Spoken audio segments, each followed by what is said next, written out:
మీకు ఈ fire brand తత్వం ఎక్కడి నుంచి వచ్చింది? అంటే దడదడలాడిచ్చి దులిపి అవతల పెడతారు డిబేట్స్కి వచ్చారు. యాక్చువల్లీ చిన్నప్పటి నుంచి నేను చాలా ఎనర్జీ లెవెల్స్ ఎక్కువ ఉన్నట్టున్నాయి. చాలా ఆటలు పాటలు, చెట్లు ఎక్కేసేదాన్ని. మా ఇద్దరు తమ్ముళ్ళు మగ పిల్లలతోనే ఆడేదాన్ని. గోళీలు ఆడటము, క్రికెట్ ఆడటము, లేడీ గేమ్స్ ఆడేదాన్ని కాదు. మా నాన్నగారు కూడా మా అమ్మ అనేది ఏంటి మొగరాయిలాగంటే ఏంటి మగవాళ్ళకి ఆడవాళ్ళకి డిఫరెన్స్ లేదు.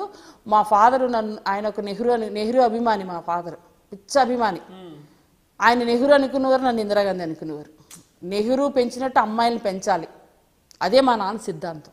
నెహ్రూ ఆడపిల్లని ఎలా పెంచాడో లెటర్ టు హిస్ డాటర్స్ మా నాన్న ఎన్నిసార్లు నాకు ఇచ్చి చదవమని ఇచ్చేవారు. అలాగే మా ఫాదర్ కూడా అలాగే చెప్పారు. నేను ఈరోజు ఇలా ఉండటానికి మా ఫాదరే కారణం.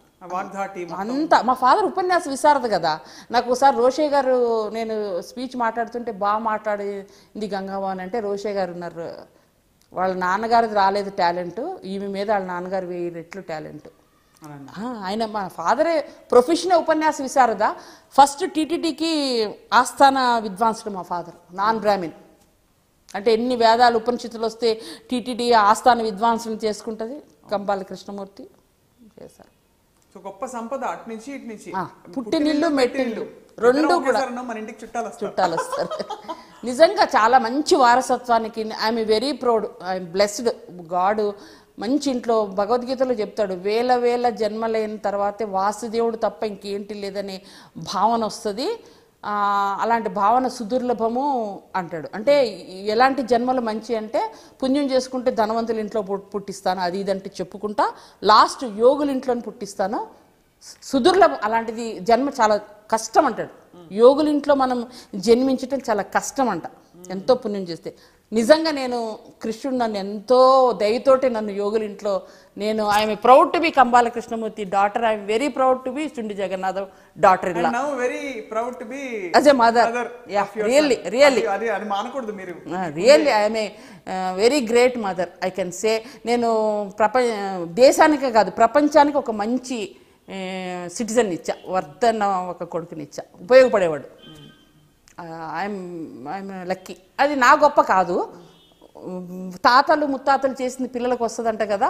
మా మామగారి పుణ్యం, నా తండ్రి పుణ్యం, ఇద్దరు పుణ్యాలు కలిపి నా కొడుక్కి బ్లెస్సింగ్స్.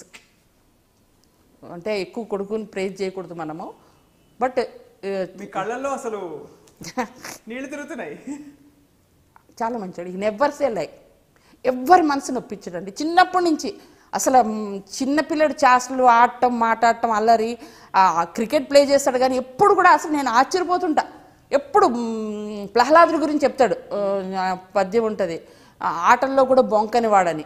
సేమ్ అట్లా, అది గాడ్ గిఫ్ట్గా తప్ప నేను పెంచినా కానీ కూడా సంస్కారం వల్ల వచ్చినట్టుంది అనుకుంటా. బాగా వాల్యూస్తో పెంచారండి మా ఫాదరు. చిన్నప్పుడు మా అబ్బాయి కూడా కథలు చెప్పటం అదంతాని చాలా వాల్యూస్, అది వాళ్ళకి మైండ్లో వెళ్ళిపోయింది. కళ్ళు నీళ్ళు వచ్చాయని చూస్తున్నాను. అయ్యారా కానీ ఇంత సాఫ్ట్ మీరు గంగాభవాని గారు, ఇలా అడుగుతున్నాను ఏమనుకోకండి. రాజకీయాల్లో మహిళలు వచ్చి గొంతు పెట్టుకుని మాట్లాడే, కొంచెం గట్టిగా మాట్లాడితే గయ్యాళి అని ముద్ర వేస్తారా? అలాగే చాలా వేశారు. మా అబ్బాయికి పెళ్లి సంబంధాలు రావాలంటే అమ్మ బాబాయ్ గంగాభవాని కొడుకేనా అమ్మ బాబాయ్ అంటున్నారు. సూర్యకాంతం ముద్ర ఇచ్చేశారు. 95 సంబంధాలు నేను ఫైర్ బ్రాండ్ అనే భయపడిపోతున్నారు. ఎందుకు అలాగా? I can't say anything. దానికి మా అబ్బాయికి చెప్తే, ఒరే నా వల్ల నీకు ఇంత ఇదైంది, ఇంత సాఫ్ట్, ఇంత నెమ్మది. అంటే ఒకటండి, పాలిటిక్స్లో సెల్ఫ్ రెస్పెక్ట్ కావాలంటే వీ షుడ్ బి. మా అబ్బాయి మాత్రం నన్ను అప్రిషియేట్ చేస్తాడు. యు ఆర్ రైట్ అమ్మా. ఎందుకంటే నన్ను లక్కీగా నా కాంగ్రెస్ పార్టీ గొప్పతనం ఏంటంటే అండి, సెల్ఫ్ రెస్పెక్ట్కి లేడీకి భంగం ఉండదు. నాకు పీసీసీ చీఫ్లు కానీ సీఎంలు కానీ, రాజశేఖర రెడ్డి గారు సీఎం ఆధ్వర్యంలో పనిచేశాను, ఎన్టీ రామారావు సీఎం ఉండగా నేను పనిచేశాను సన్నిహితంగా, విజయభాస్కర్ రెడ్డి గారు సీఎం ఉండగా చాలా గొప్ప నాయకుడు విజయభాస్కర్ రెడ్డి. రాజీవ్ గాంధీని ఒకసారి అడిగారు, నువ్వు ఇంత పెద్ద చిన్న వయసులో ఇంత పెద్ద కంట్రీకి ఎలాగా పిఎం చేయగలుగుతారు మీరు అంటే, 40 ఏళ్ళకే ప్రైమ్ మినిస్టర్ కదా. విజయభాస్కర్ రెడ్డిని పెట్టుకుని ఇట్లాంటి నాన్ కరప్ట్ పర్సన్స్ని పెట్టుకుని నేను ఈ దేశానికి చేయగలుగుతానన్నారు. అట్లాంటి వ్యక్తి సీఎం విజయభాస్కర్ రెడ్డికి నేను అత్యంత సన్నిహితురాలిని. అతని ఒక యాంటిక్ అండి విజయభాస్కర్ రెడ్డి గారు అంటే, చాలా నీతివంతులు. అలాంటి వారి అఫ్ కోర్స్ చెన్నారెడ్డి గారు సీఎంగా ఉండగా చేశా. ఎన్టీ రామారావు కూడా మామూలు వ్యక్తి కాదు కదా. అందరి దగ్గర అంటే వాళ్ళ దగ్గర చూసి మంచి గుణాలు నేర్చుకున్నారు. మీరు రెస్పెక్ట్ కాపాడుకోవడానికి మీరు అంత అంటే గట్టిగా సందర్భానికి అనుకూలంగా ఆహా విజయభాస్కర్ ఎన్టీ రామారావు గారు అప్పుడు నేనేమి నోరు ఏం పడలేదండి, మంచి సాఫ్ట్గా చిన్నపిల్లని సాఫ్ట్ ఉన్నా. తర్వాత చెన్నారెడ్డి గారు, తర్వాత ఎన్ జనార్దన్ గారు, విజయభాస్కర్ రెడ్డి గారు, నలుగురు. తర్వాత కాంగ్రెస్ 2004 తర్వాత 10 years రూలింగ్లో లేము. 2004లో రాజశేఖర రెడ్డి గారు, తర్వాత రోషే గారు, కిరణ్ కుమార్ రెడ్డి, ముగ్గురు నలుగురు, దాదాపు 8 మంది సీఎంలు ఆధ్వర్యంలో సన్నిహితంగా సీఎంలకి సన్నిహితంగా పనిచేసి వాళ్ళు చాలా బాగా చూసేవారు. మీకు తెలిసేమో ఒక టీవీ 2009లో పదే టీవీ న్యూస్ అప్పుడు యాడ్స్ వచ్చేది. అవును, రాజశేఖర రెడ్డి గారు, రోషయ్య, లేడీ, నేను ఉండేదాన్ని, ముగ్గురు చేసేవారు.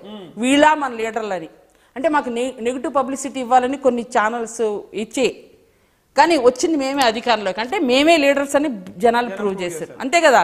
వీళ్ళ మన అంటే రోషయ్య గారిని అసెంబ్లీలో, రాజశేఖర రెడ్డి గారిని, నన్ను ముగ్గురినే ప్రైమ్ టైంలో చూపించేవారు, వీళ్ళ మన నాయకులని. అంటే మాకు బ్యాడ్ పబ్లిసిటీ ఇవ్వాలని ట్రై చేశారు, కానీ అఖండ మెజార్టీతో వచ్చింది మేము. అంటే ప్రజలు వీళ్ళే, అంటే దాంట్లో నా పాత్ర కంటే నేను కూడా గట్టిగా మాట్లాడతాననే ఇచ్చారు.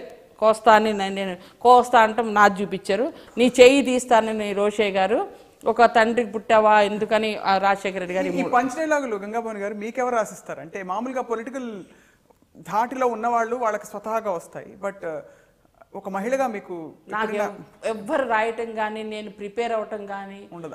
By the grace of God, Saraswati కృప, నా తండ్రి జీన్స్, నేను అనర్గళంగా మాట్లాడగలుగుతాను. అదే ఒకటే గాడ్ గిఫ్ట్, అది నా తండ్రి జీన్స్, నా తండ్రి వల్ల వచ్చింది. మీరు చెప్పిన ఒక చాలా భారీ పంచ్ డైలాగ్ ఏమైనా గుర్తుందా? అంటే పొలిటికల్ స్పీచెస్ లో భాగంగా కామన్ గా చెప్తారు. ఇప్పుడు కోస్తా అన్నారు మీరు, ఫర్ ఎగ్జాంపుల్. అదుపు అదుపు మాట పదుపు అనేదాన్ని, ఎక్కువ మాట్లాడుతుంటే అదుపు అదుపు మాట పదుపు అనేదాన్ని.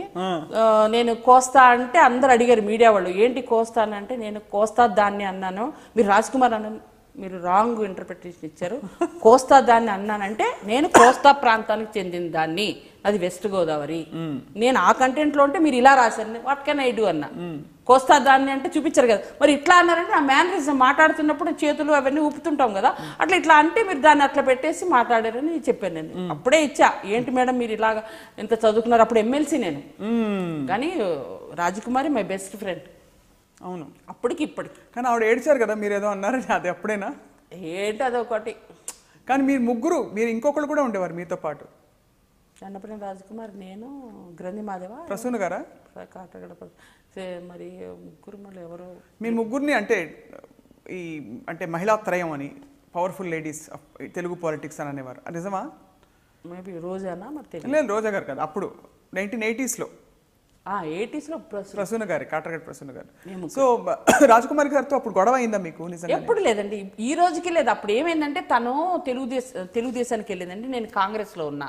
రాజశేఖర రెడ్డి గారిని రోజు కంటిన్యూగా ఇచ్చేది, ఏదో క్రిటిసైజ్ చేసేది ఆమె. చేస్తే నేను కాంగ్రెస్ మహిళా ప్రెసిడెంట్గా, ఆ మహిళా ప్రెసిడెంట్ అన్నప్పుడు నేను కండెమ్ చేయాలి. వీళ్ళు నేను అప్పటికి చేయకపోతే మా పార్టీలో ఎందుకు నువ్వు కండెమ్ చేయలేదు, నీ ఫ్రెండ్ కాబట్టి చేయట్లేదా అన్నారు.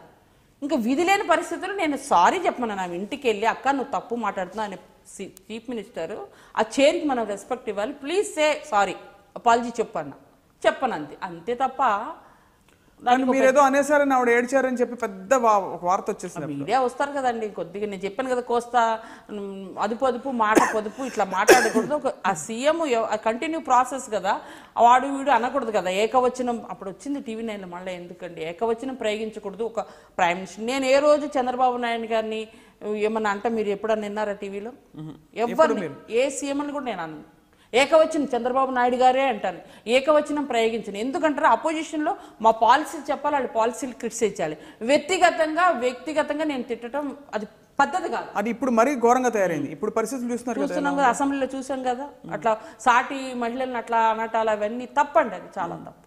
Gangabhavani garu, dear Shrimati Gangabhavani, I'm glad to learn that with your assistance a great deal of work has been done to meet the demands of the Banjara ladies అని ఒక లెటర్ స్వయంగా సాక్షాత్తు ప్రధానమంత్రి రాజీవ్ గాంధీ గారి చేతుల మీదుగా మీకు మీ ఇంటి అడ్రస్కి వచ్చిన ఉత్తరం ఇది. I never expected. అది 88లో నేను తిరుపతిలో రాజీవ్ గాంధీ గారు వచ్చారు మీటింగ్కి. అయితే బంజారా ట్రైబ్స్ 40 feet మొరమరాల దండ తీసుకొచ్చారు వేయటానికి. వాళ్ళకి సెక్యూరిటీ అది భయంకరంగా 7 లాగా ఉందనమాట.